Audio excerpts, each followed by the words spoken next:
നേരത്തെ ശ്രീ എൻ ശ്രീകുമാർ പറയുകയാണ് ഇത് സാമ്പിൾ വെടിക്കെട്ടിന്റെ സമയം മുതൽ ഈ പ്രശ്നം ഉണ്ടായിരുന്നു എന്ന്. അതായത് സാമ്പിൾ വെടിക്കെട്ടിന്റെ സമയം മുതൽ തന്നെ ഒരു സാമ്പിൾ അട്ടിമറിക്കുള്ള ശ്രമവും തുടങ്ങിയിട്ടുണ്ടായിരുന്നു എന്നൊരു ആരോപണം അദ്ദേഹം മുന്നോട്ട് വെക്കുകയായിരുന്നു.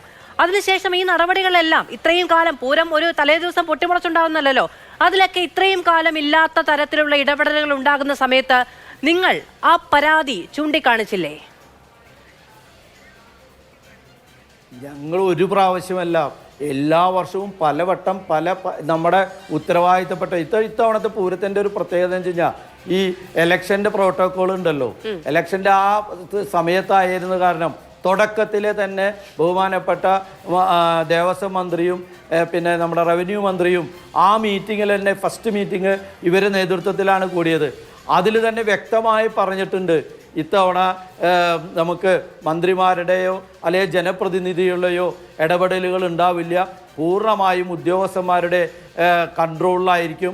അപ്പോൾ ദേവസ്വങ്ങൾ വളരെയധികം ശ്രദ്ധിച്ച് കൂലങ്കഷമായിട്ട് നിങ്ങൾ ഓരോ കാര്യങ്ങളും നിങ്ങൾ സംസാരിക്കണം, വ്യക്തത വരുത്തണം എന്ന് വ്യക്തമായി ഇവർ പറഞ്ഞിട്ടുള്ളതാണ്.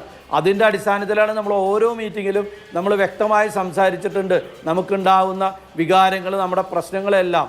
ഇപ്പോൾ ഏറ്റവും ചുരുങ്ങിയത് ഈ പൂരത്തിൻ്റെ 2 ദിവസം മുന്നെയാണ് ആന എഴുന്നള്ളിപ്പിൻ്റെ ഭാഗമായിട്ട് 50 മീറ്റർ നീങ്ങിയിട്ട് മാത്രമേ നിൽക്കാൻ പാടുള്ളൂ എന്ന് ബഹുമാനപ്പെട്ട ഹൈക്കോടതിയുടെ ഒരു ഉത്തരവ് വന്നു.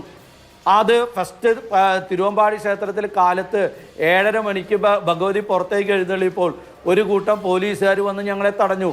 ആനയിൽ നിന്നും 50 മീറ്റർ മാറിയിട്ട് നിങ്ങൾ നിൽക്കാൻ പാടുള്ളൂ, ഇത് ഹൈക്കോടതി ഓർഡറാണെന്ന് പറഞ്ഞപ്പോൾ അന്ന് ഞങ്ങൾ ആ ഉദ്യോഗസ്ഥനെ ആദ്യം എതിർത്തുവെങ്കിലും ആ ഉദ്യോഗസ്ഥന് കാര്യം മനസ്സിലായി. ഇത് ഞങ്ങൾ ആന നിരന്നതിന് ശേഷം ഞങ്ങൾ മാറി നിൽക്കാം, നിങ്ങൾക്ക് വേണ്ട എല്ലാ സൗകര്യങ്ങളും ചെയ്തു തരാം. ആ ഉദ്യോഗസ്ഥൻ്റെ വിവേകബുദ്ധി അവിടെ ആ ഉദ്യോഗസ്ഥൻ കാണിച്ചു.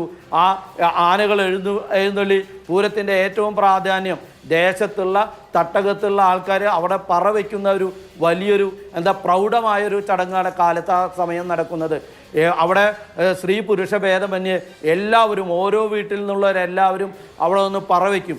ആ പറ വയ്ക്കുന്ന ചടങ്ങ് കഴിഞ്ഞതിന് ശേഷം ഞങ്ങൾ അങ്ങ് പറയുന്ന തരത്തിൽ 50 മീറ്ററല്ല, ഞങ്ങൾ വേണ്ട സൗകര്യങ്ങൾ ചെയ്തു തരാമെന്ന് പറഞ്ഞപ്പോൾ ആ കൺസേൺഡ് ഉദ്യോഗസ്ഥന് അത് മനസ്സിലായി, അദ്ദേഹം അത് പാലിച്ചു. ഞങ്ങളും ആ 50 മീറ്റർ മാറി നിന്ന് എല്ലാ കാര്യങ്ങളും സഹകരിച്ച് മുന്നോട്ട് പോയി.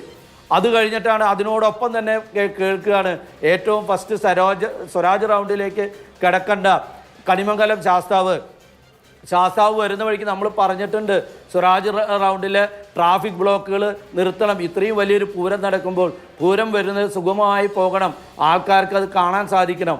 പക്ഷേ ഇതൊന്നും പേപ്പറിൽ മാത്രം ഒതുക്കി. അവിടെ വണ്ടികളുടെയും ആംബുലൻസിൻ്റെയും ഒരു വലിയൊരു തിരക്കാർന്ന്. അത് കാരണം ആ പൂരം തന്നെ വൈകിട്ടാണ് വന്നത്. അതെല്ലാം നമ്മൾ എല്ലാ ദൃശ്യമാധ്യമങ്ങളിലും അത് പ്രതിപാദിച്ചിട്ടുണ്ട്. ഇതെല്ലാം ഭംഗിയായി നടന്നു. ഓരോ കാര്യങ്ങളും തെക്കോട്ടിറക്കത്തിൻ്റെ സമയമായി. തെക്കോട്ടിറക്കത്തിന് ഈ സെയും ഈ 2000 ഇവിടെ ശ്രീകുമാർ പറഞ്ഞ പോലെ തന്നെ 2000 ഒരു ലാത്തി ചാർജ് ഉണ്ടായി. ആ ലാത്തി ചാർജിൽ ലാത്തി വീശൽ കൊണ്ട ഒരാളാണ് ഞാനും.